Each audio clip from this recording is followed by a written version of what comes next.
revista de la dictadura Sirven vuelve a atacar al gran Víctor Hugo. Otra vez, opa. Las obsesiones no dejan pegar un ojo a Pablo. Ahora volvió a embestir contra el descomunal Charrúa, que lo puso en su lugar. El ataque a mansalva, perpetuo, no disimulado. Por ejemplo, el del secretario de redacción del diario La Nación, Sirven, que dedicó una nota a intentar que la radio explique por qué me tienen aquí. Fue al número 1 de la empresa y le preguntó cómo eso era posible, siendo que el resto de la programación es fantástica, es distinta. Pablo Sirven en La Nación. Entrevista a Juan Luis Cebrián, ejecutivo del Grupo Prisa, dueño de Radio Continental en Argentina. Sirven. Hay quienes se preguntan si el mantenimiento de Víctor Hugo Morales en la grilla, que tanto difiere en sus contenidos y énfasis con el resto de la programación, obedece a algún tipo de estrategia particular frente a un gobierno que es más bien hostil a Prisa.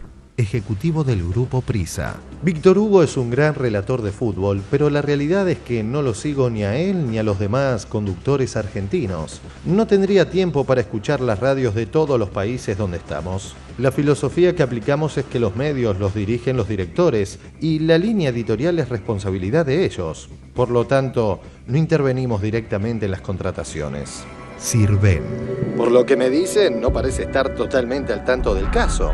Pide mi cabeza al dueño del grupo donde trabajo. Jamás se ha visto una aceptación más torpe de cómo consideran la libertad de expresión. Es de los medios. Todas las voces deben ser uniformes. ¿Dónde está la libertad del periodista entonces? Si yo hubiera traicionado mi ideal respecto a los medios, entonces, para el sirviente, sus patrones, etcétera, yo sería Gardel. Otro de los blancos predilectos de Pablo es La Tanqueta. En su oportunidad nos comparó con el noticiero de la dictadura 60 Minutos, pero el archivo evidenció que fue Sirven quien, desde el diario del genocida Macera, Convicción, le hacía propaganda al gobierno militar.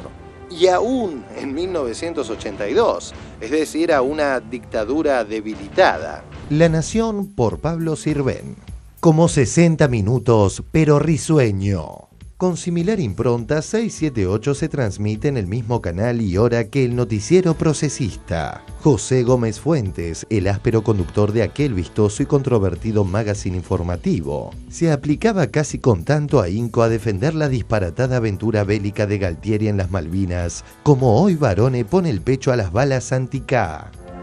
Convicción por Pablo Sirven, revista de Macera. Miércoles 26 de mayo de 1982. En diversas formas, los medios de comunicación de nuestro país están a la altura de los acontecimientos. Sobria y veraz, la Argentina gana la guerra de informaciones. Los medios trabajan con relativa comodidad y generan un gran caudal informativo, al cual se le presta cada vez mayor atención en el exterior, así como también a los comunicados oficiales, tan lejos del panfletismo y sumamente mesurados cuando se refieren a los triunfos de nuestras armas.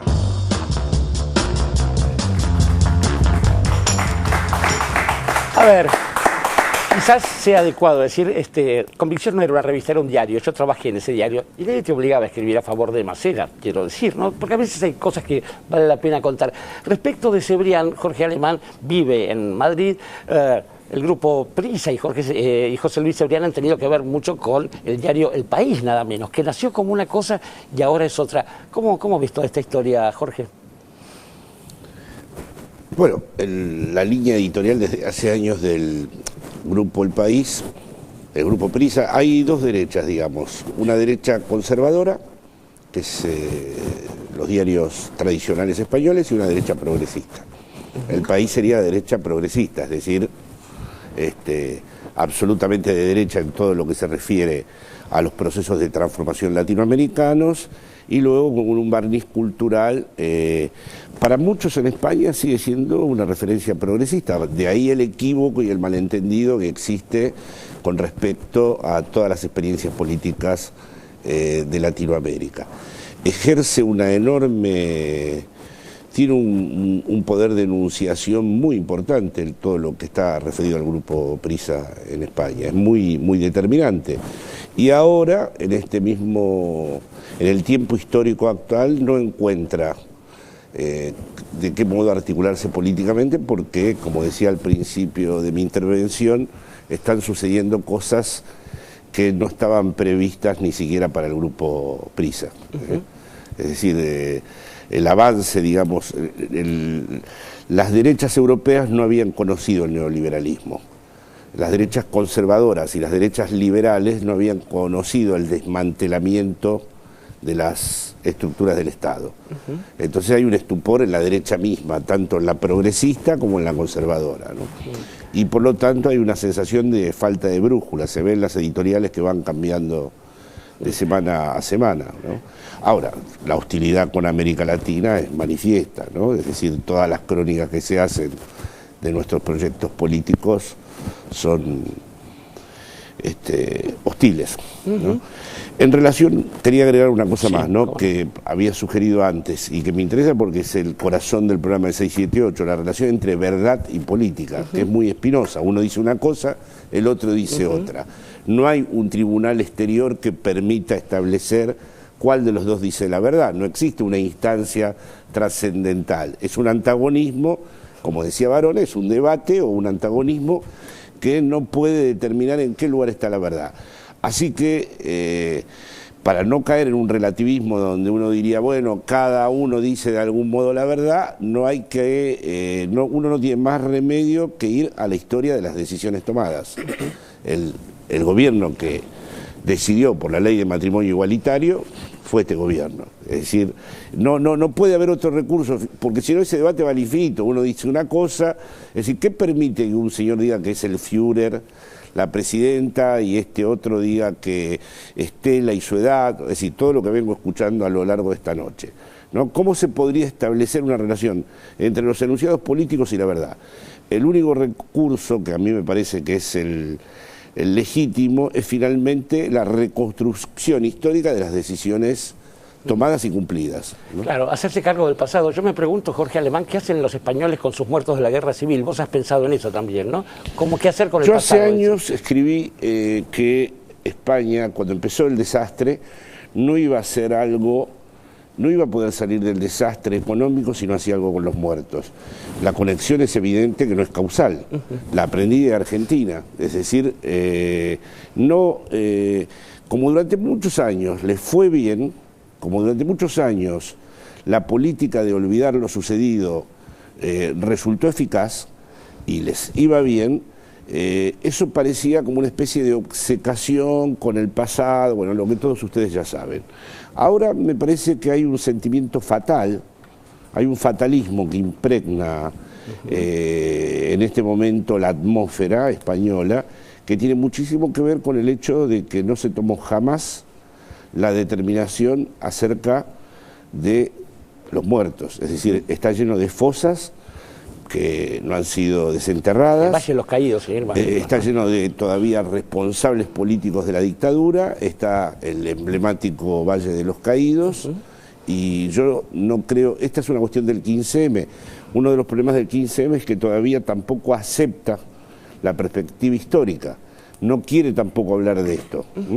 De hecho, hubo algunos problemas cuando aparecieron en la plaza del 15M las banderas republicanas. Claro. Ese es un problema. Porque también se considera que si uno reintroduce eso, ya reintroduce una lógica histórica que ellos no quieren asumir porque ellos quieren lo nuevo, el corte, la ruptura, y sin embargo en esto, en mi condición de argentino, estoy convencido de que los proyectos de transformación política española pasan por hacer algo con la memoria y con la verdad, ¿no? Ciertamente, Nora Beiras.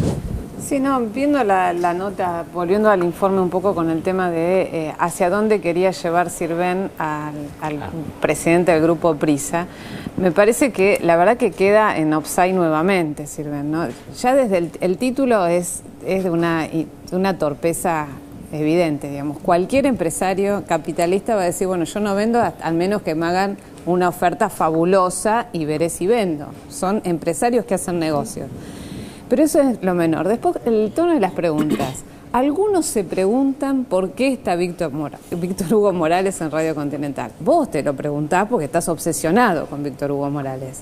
Usted no está al tanto del caso, ¿no? Es el caso Víctor Hugo Morales. ¿Cómo puede ser que Víctor Hugo Morales, que tiene un pensamiento absolutamente independiente, que dice lo que piensa como todos los otros conductores de esa radio, puede estar haciendo ruido en lo que a Sirven le resulta el discurso digamos, escuchable de Radio Continental y evidentemente se debe erizar cuando empieza el programa de Víctor Hugo Morales.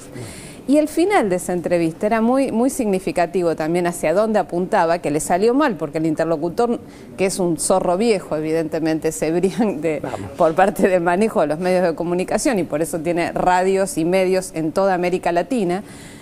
Esa entrevista es muy interesante, porque dice por un lado que estaban haciendo una reunión de todos los CEOs del Grupo Prisa en América Latina, porque en España la crisis económica los está obligando a achicar el negocio, entonces se quieren expandir en América Latina, lo cual te está diciendo que América Latina está mucho mejor que España en particular.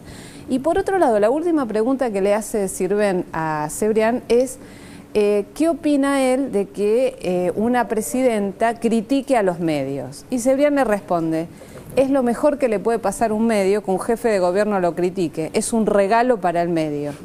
Entonces, la verdad que todo esto lo que pone en evidencia es cómo a veces la obsesión y la obcecación en la que caen, tratando de defender cosas que son indefendibles, que ni siquiera los representantes reales del poder económico la pueden sustentar, porque ahí entran en un odio que no es racional, realmente va contra la propia lógica del negocio que dicen defender. Tenemos que ver el libro de pases porque Continental se llevó al gerente general de Mitre también. Muy brevemente, Cintia García. Muchas veces me pregunté cuál es el encono personal y cuáles son las motivaciones de la obsesión de Pablo Sirven con Víctor Hugo. Claramente yo soy orgullosamente parte de ese programa, además está decirlo, Orlando también trabajamos juntos en la mañana con Víctor Hugo, nada que decir de Víctor Hugo. Me parece que la motivación del enojo y la obsesión de Sirven es su pertenencia servir al diario La Nación. Me parece que parte de ahí. Lo he analizado muchísimas veces, lo he pensado. La nota que sale ahí del diario Convicción es un aporte mío desde el programa de Víctor Hugo.